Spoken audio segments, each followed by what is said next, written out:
Let me tell you what you shouldn't do.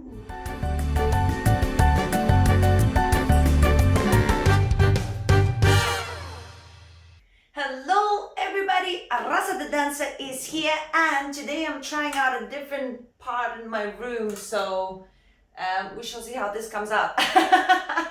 But this video is important, not because of my positioning, but because I decided that I think it's time I tell you the things that I think you shouldn't do.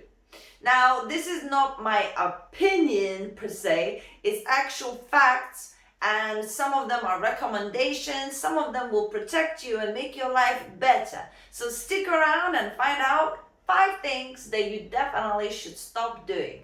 And in the meantime, if you like this arrangement, leave a comment. If you don't, also let me know. Let me know if I shouldn't be here again. First thing that you should definitely stop doing, and I think I'm also been guilty of doing that for a long time, and that's getting up straight away when you wake up, like this, straight away up. That's like the worst thing to do for yourself. Anytime you have, like, you say you slept bad and you have a bad neck or something, a lot of these things happen to you because you get up really straight. We should always, early in the morning when we wake up, we should always roll on the side and then gently get up without any jerking whatsoever. You know, it's such a common thing to do. It's so normal. You know, we hear an alarm or something and we just go up.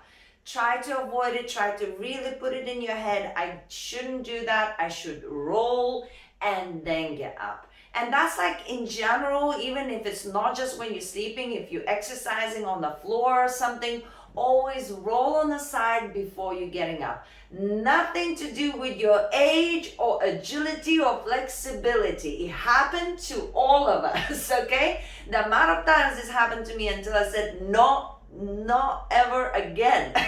So now I always, when I wake up, I roll and then I get up. And then if I get paralyzed, at least I'll know that wasn't it. At least it was something else.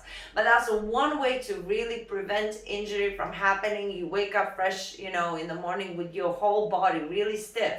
So just try to be easy on you. Roll and up, roll and up. Another thing you should stop doing, which is kind of the same principle, same theme as the first one, stop lifting things quickly. How many times have we pulled our lower back or something else when we're trying to lift something?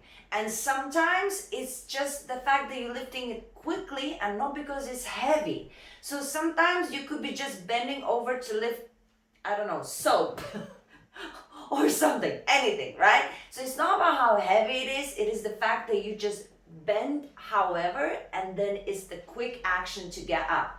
So always remember, pick up anything that is on the floor slowly and try to do squat. If you do a squat and you go from your legs up, you will more likely protect your back. If you keep your legs straight and you bend and try to lift through your back, that's when it's a problem, right? But even if you do it wrong, but do it slowly, you're less likely to injure yourself. When you do everything slowly, you feel everything, you reposition, it's different.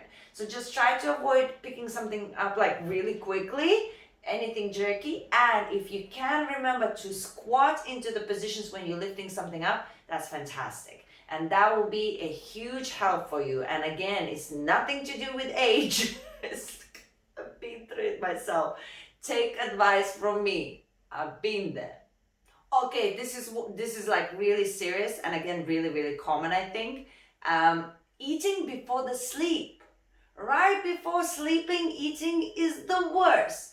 I mean, you know, you gotta eat, but when you eat, at least, I don't know, walk around a little bit, or like at least lay there for half an hour doing something, you know, just let it move around a little bit in your body. What happens when you go to sleep? Everything goes to sleep. So when everything goes to sleep, everything you put inside you, it doesn't really digest very well because you're not moving, your body is not as active as it would when you're moving around, right? When you sleep. So everything that you eat before going to sleep is the worst thing that you can do.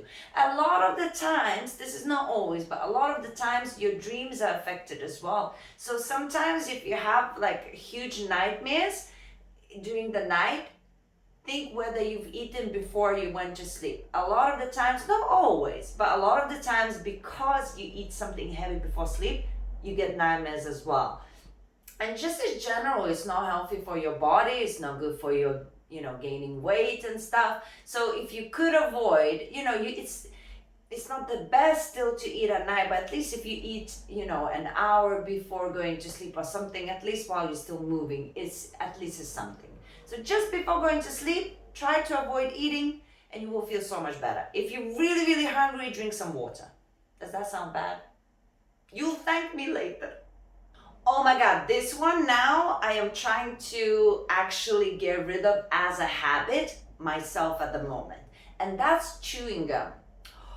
I like chewing gum only because, I care about my breath. I never particularly cared about chewing gum for no reason. Like, I don't need necessarily the action of chewing the gum, but if you've eaten or something, it's just a sense of freshness. The chewing gum tends to take all of the nasty bits out of your teeth or whatever. It's just that feeling. But apparently it has so many bad things for you. It's also like has a little synthetic things as well. Every gum, it's really hard to find the gum that is without those synthetics in.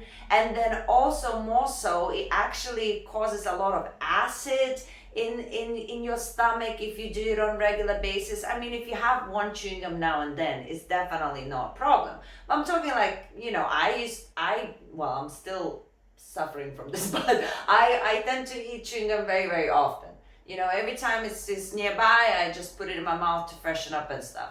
So I'm trying to avoid it, and I'm aiming for different kinds of mints, and I rinse my mouth more with the rinsing the mouth liquid, and I tend to use more my floss to make sure, because it's the in between the teeth where the smell hides. Okay, the tongue and the in between the teeth. So if you floss and you clean your tongue, most likely you're gonna be okay, right? It's not so much actually the teeth themselves, you know what I mean?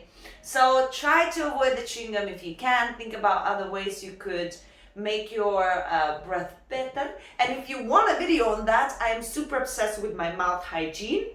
I could definitely make a video for mouth hygiene if you like. Let me know, leave a comment. Finally, this is a common one because I am a professional dancer, so I get a lot of students coming through me, and that is stop overstretching. Yes?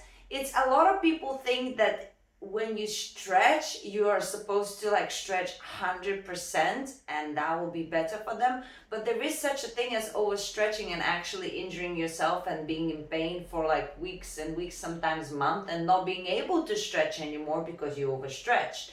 So you always want, what is a stretch? You kind of ripping a little bit your muscles every single time you're stretching. So it's supposed to be gentle rips now and then to make the flexibility better, right? But if you rip one big one, it's not a good thing, right? So try to always stretch 10% of what you think you should, right? And then just make sure you breathe through the stretches, and you should never be in pain. You should feel the stretch, but never in pain. There's different kinds of norms to people who from 4 years old been stretching, and they involved with a lot of flexibility stuff like gymnastics, dancing, all the rest. There's different kinds of rules for these people. And just because they tell you to go deeper, doesn't mean you should, okay? Is they don't remember that they have been doing this all their lives. You have not. So try to really just take 10%, and I promise you, think about long gains, and that will definitely happen. Just because you're stretching less intensely doesn't mean you're not going to achieve the results you want. It might take you a little longer than you would like, but you will definitely get there, and you will be safe, and you look after yourself. So stretch every single day, but don't overstretch. 10%, more than enough, and you'll get the results you need. And I have loads of stretching videos as well to help you out, so just make sure you check those out as well. I love making videos like this. If you like this video, give me a little thumbs up, let me know in the comments, and I will make some more. Trust me, there are more things you shouldn't be doing. So let me know, and in the meantime, subscribe to my channel. There's other videos to check out, and as I said, there's a video to stretch as well. Make sure you look at those as well, and I shall see you very soon.